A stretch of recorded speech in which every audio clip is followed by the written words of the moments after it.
G7 G7 అనేది ప్రపంచంలో పారిశ్రామికంగా అత్యంత అభివృద్ధి చెందిన దేశాల కూటమి.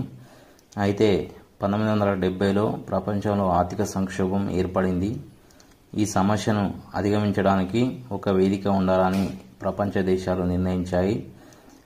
దాని ప్రకారం 1975లో ఫ్రాన్స్లో గ్రూప్ ఆఫ్ 6 దేశాలుగా ఏర్పడ్డాయి. గ్రూప్ ఆఫ్ 6 దేశాలు USA, UK, Germany, Japan, France, Italy. అయితే ఈ గ్రూప్ ఆఫ్ 6 సమావేశంలో ప్రపంచ ఆర్థిక సంక్షోభం యొక్క నివారణ చర్యల గురించి చర్చించారు. ఇది గ్రూప్ ఆఫ్ 6 యొక్క మొదటి సమావేశం. ఇది ఫ్రాన్స్లో జరిగింది. 1976లో గ్రూప్ ఆఫ్ 6లో కెనడా చేరడంతో గ్రూప్ ఆఫ్ 7గా మారింది. 1997లో రష్యా చేరడంతో గ్రూప్ ఆఫ్ 8గా మారింది. 2014లో రష్యా క్రిమియా దేశంను ఆక్రమించడంతో రష్యా యొక్క సభ్యత్వాన్ని రద్దు చేశారు. దీంతో మళ్ళీ గ్రూప్ ఆఫ్ 7గా మారింది.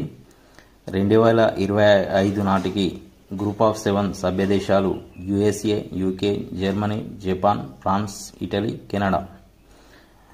అయితే గ్రూప్ ఆఫ్ 7లో భారత్ సభ్య దేశం కాదు, కానీ ఆహ్వానిత హోదాలో ఇప్పటి వరకు 11 సార్లు సదస్సుల్లో పాల్గొంది.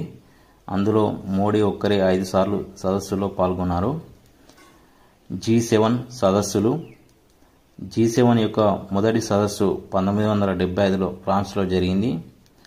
49వ సదస్సు 2023లో జపాన్లోని హిరోషిమా సిటీలో జరిగింది. 50వ సదస్సు 2024లో ఇటలీలోని పాసానో సిటీలో జరిగింది. 51వ సదస్సు 2025 కెనడాలోని కెనానాస్కిస్ అనే సిటీలో జరిగింది.